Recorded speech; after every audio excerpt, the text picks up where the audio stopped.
Assalamualaikum warahmatullahi wabarakatuh. Alhamdulillah, salatu wassalamu ala rasulillah Sayyidina Muhammad ibn Abdillah wa ala alihi wa sahbihi wa man tabi'ahu wa mawala.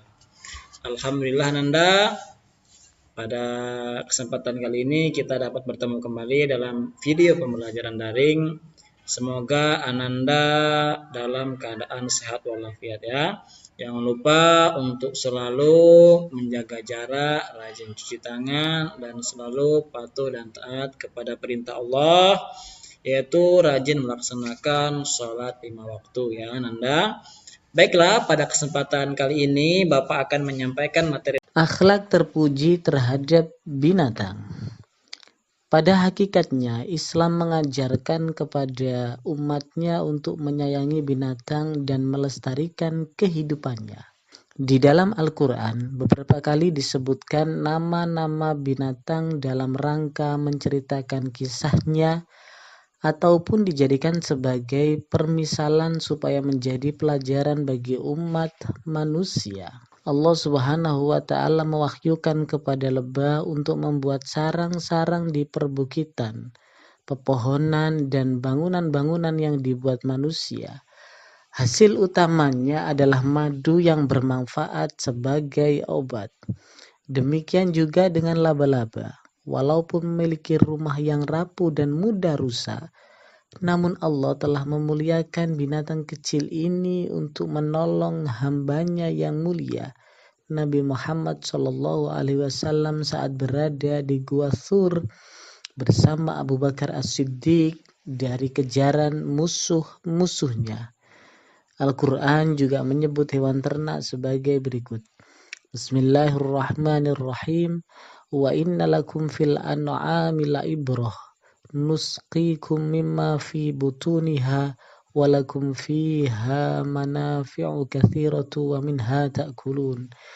Dan sesungguhnya pada binatang-binatang ternak benar-benar terdapat pelajaran yang penting bagi kamu. Kami memberi minum kamu dari air susu yang ada dalam perutnya, dan juga pada binatang-binatang ternak itu terdapat faedah yang banyak untuk kamu, dan sebagian daripadanya kamu makan. Quran Surat Al-Mu'minun ayat 21.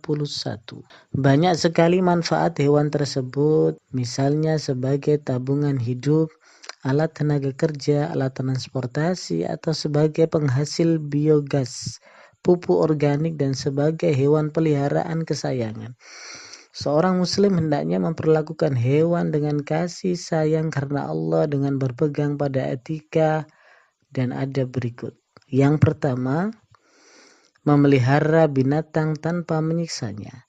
Dalam rangka mengajak manusia untuk menjadi penyayang, Nabi Muhammad SAW menuturkan kepada para sahabatnya tentang seorang wanita yang akan dikirim ke neraka karena telah mengurung seekor kucing tanpa memberinya makan dan tidak pula melepaskan kucing itu sehingga ia bisa mencari makan sendiri.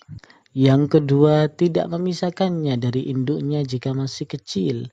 Memisahkan anak hewan dari induknya dinilai sebagai bentuk penyiksaan dan akan dibalas dengan keadaan yang sama ketika di akhirat. Sebagaimana sabda Rasulullah SAW, barang siapa yang memisahkan antara induk dengan anaknya, maka Allah akan memisahkan antara dia dengan orang-orang yang dicintainya pada hari kiamat. Nah, anak-anak, sebagaimana kebiasaan beberapa orang yang suka mengambil anak burung dari sangkarnya yang masih kecil, keadaannya itu sama halnya dengan memberikan penyiksaan kepada anak burung tersebut karena tidak dirawat langsung oleh induknya. Yang ketiga, menyembelih dengan meringankan. Umat Islam diperbolehkan mengkonsumsi daging binatang yang dihalalkan dengan catatan tidak menyiksa hewan saat disembelih.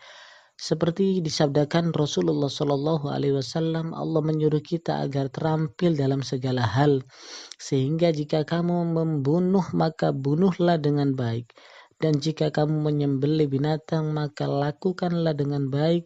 Tajamkanlah mata pisaumu agar dapat meringankan penderitaan binatang yang kamu sembelih. Ini penting sekali diperhatikan anak-anak ketika menyembelih hewan, maka alatnya harus benar-benar tajam sehingga mempercepat kematian dari hewan tersebut.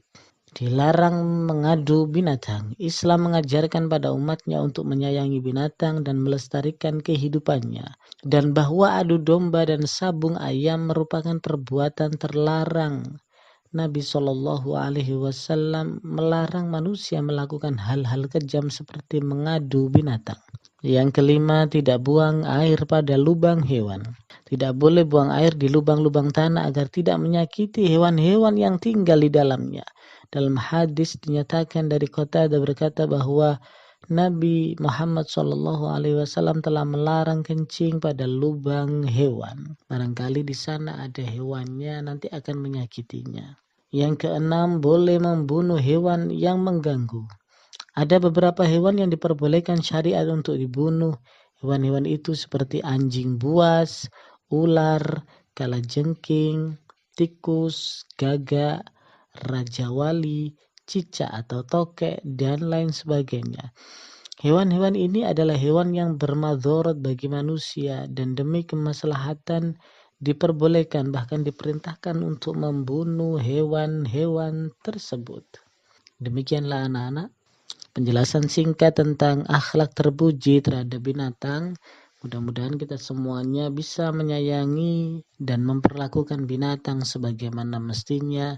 Dan ketika kita membunuh, maka membunuh dengan cara yang baik. Mudah-mudahan Allah Subhanahu wa Ta'ala mengampuni segala dosa kita yang pernah kita lakukan terhadap binatang. Amin. Allahumma amin.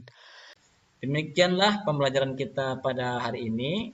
Semoga Ananda selalu dalam keadaan sehat walafiat dan jangan lupa menjaga kesehatan, rajin cuci tangan dan selalu berbakti kepada kedua orang tua. Jaga akhlak ya, tingkah laku harus selalu baik kepada orang tua, baik kepada adik, baik kepada kakak ya, baik kepada siapapun. Karena kita harus tebarkan kebaikan kepada siapa saja ya. Demikianlah yang dapat Bapak sampaikan. Bapak tutup dengan ucapan wabillahi taufiq wal hidayah. Wassalamualaikum warahmatullahi wabarakatuh.